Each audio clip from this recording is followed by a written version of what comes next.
Hi my beautiful peeps, welcome back to my channel. Yes, today I am in a bathroom. It's our own little private bathroom, and I feel like it's the most private space where I can speak freely because I'm back at work today. I think the last time I spoke to you, it was a couple weeks ago, and it was about the hypnosis, the prep, losing weight and everything like that, going the natural route of TTC. And yeah, so first of all, if you celebrate Christmas, Merry Christmas. I hope you guys had a great Christmas with family and friends, and that you got everything you wanted, you know. For me, Christmas this year was a bit rough. I am still struggling with depression and anxiety, and as much as I like to act like if I'm in control of everything and of my feelings, I'm definitely not, and so it's been a little bit rough for me. I got a little bit sad Christmas Eve, a lot of bit sad actually. I went into one of my depression moods, and I did not know how to get out of it. All I could do was pray to God and say, God, please let me wake up in a better mood. I don't want to be depressed. I don't want to feel anxious, because that's what I was feeling. I was feeling depressed. I was feeling anxious. I was feeling like everything was going out of control again, and that nothing was ever going to get better.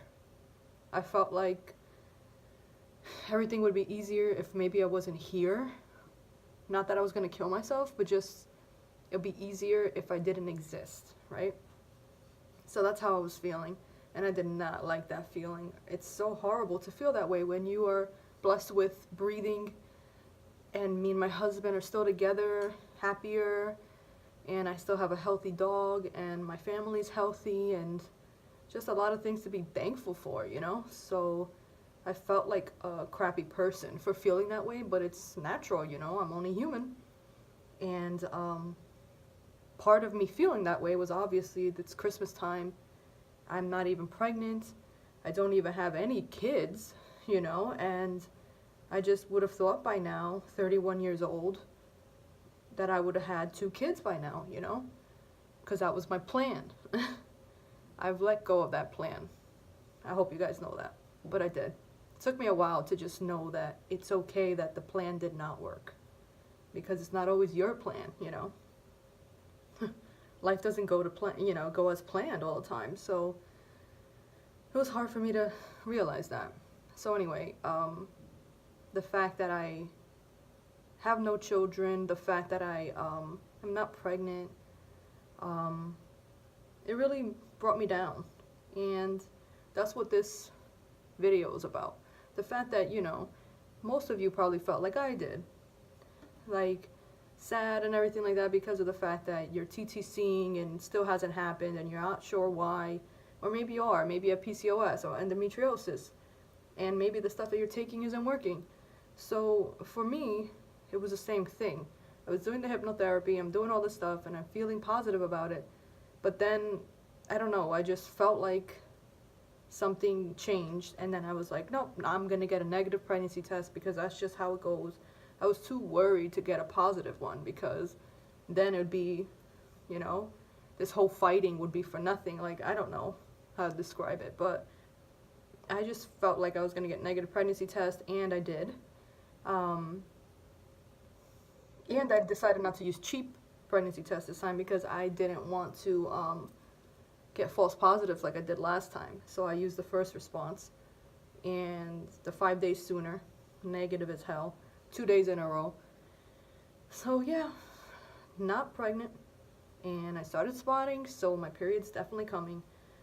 So that's fun. And I have to do the MRI for my pituitary gland on Saturday. So just to make sure that the cyst that I have on my pituitary gland doesn't grow and everything like that. And, you know, I obviously don't want anything to be wrong, but pituitary gland is the one that helps with ovulation and everything like that. So kind of hoping maybe they can give me medication or something, because I obviously, maybe, I don't know if I'm ovulating. My periods come like clockwork. Anytime around ovulation, I get the peak, you know, like I actually get the positive OPK, And I start spotting, like egg white mixed with some tinge of blood, and that's only for 2 days and then it goes away. So it kind of like all the signs of ovulation, but for some reason, even if we have sex every other day, even if we do it every 2 days for the whole month, it's not happening. So I honestly don't know what's wrong. Doctors don't know what's wrong. It's unexplained, so it's frustrating. I can't believe that this is another year without a child. Like, we're going into 2019, guys. I started this journey in November of 2014. And I still have no kids. I've gotten pregnant a few times, but I still have no children living to show for it. Frustrating as hell. Hopefully 2019 is different. I say that every year, but I'm really, really freaking praying that 2019 is different, you know? I can't afford IVF. My insurance doesn't cover it at all. I wish that since we had failed IUIs and miscarriages, IVF could be covered, you know? But this freaking government and insurance companies aren't like that. And basically a pre-existing condition of infertility. So we're screwed. So the only thing I can rely on is if they can do an IUI for me again. Maybe I could take Clomid. I have no clue. But I'm going to do some plans in 2019, so we'll see what happens, you know. This is the last month we're trying for 2019, once my period's over. But come January, you have a new insurance and everything like that, and I'm just going to go to a different doctor and see what they can do. Maybe they can do one last IUI, because apparently you're allowed 6. I only did 3, so who knows? If you made it this far in my video, congratulations, because I rambled on. But I think there was a lot of stuff that's insightful for people who are in my position too. I know you guys probably bummed out that I'm not pregnant also, but I'm bummed out if you're not pregnant. So let's keep this going. Let's not lose the faith. It will happen. Has to happen. Right? God bless you guys. Sticky dust, baby dust. Happy New Year.